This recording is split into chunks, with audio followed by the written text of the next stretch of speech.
J.R.R. Tolkien's Lord of the Rings, an epic fantasy trilogy realized spectacularly in Peter Jackson's film The Return of the King, tells of the quest of Frodo Baggins, an ordinary hobbit who travels to the land of Mordor to destroy the Ring of Power before the evil Sauron can wield it for his own destructive purposes. Frodo can be considered a denied hero because his heroism is a result of status rather than any personal ability or strength. Frodo's quest is one to rid the land of the danger of Sauron, the Dark Lord. One of the major themes of The Lord of the Rings is that temptation is a dangerous weapon of forces of evil, and it can corrupt the most righteous of heroes who must resist it in order to reach their ultimate goal. Frodo's call to adventure in The Return of the King comes when Sam Gamgee, his traveling companion, rescues him from a tower where he is imprisoned by orcs. Frodo crosses the first threshold when he enters Mordor dressed as an orc, or one of Sauron's henchmen. From here, both hobbits face many trials, including starvation, battle, and the temptation of the ring. Frodo is constantly tempted along the way to put the ring on and use it for his own power, but he knows this will reveal his position and lead to probable failure. Once the hobbits reach the foot of Mount Doom, the place where they must destroy the ring, Frodo seems unable to go on, and Sam must carry him to the summit. Once they arrive, Frodo must confront the power of the ring, but he cannot withstand its temptation and decides to take the ring for himself, just in time for Gollum, an ordinary creature transformed by the ring's power, to show up, steal the ring, and in his wild celebration fall into the fire, taking the ring with him.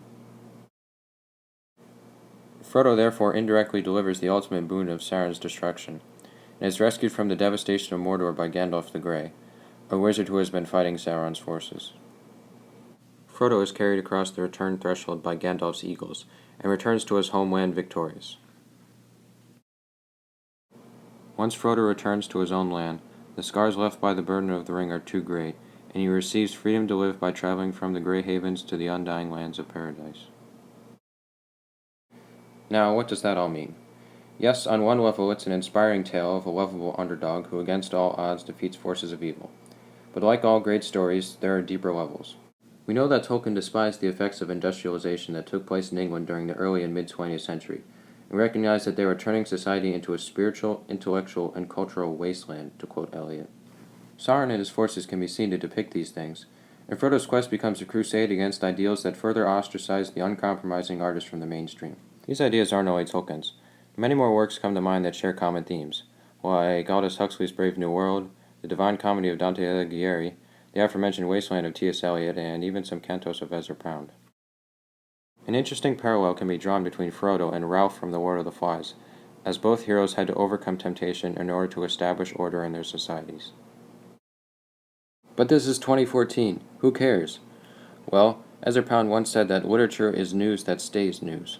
What Frodo stood for is still valid today, as constant exposure to the media seeks to undermine the spiritual and intellectual values that he fought so desperately to preserve.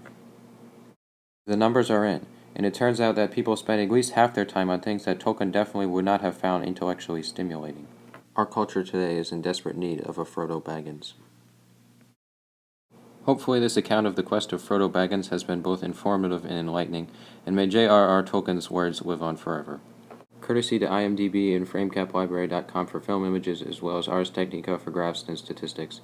The music was composed by yours truly and should be released in its full form sometime in the near future.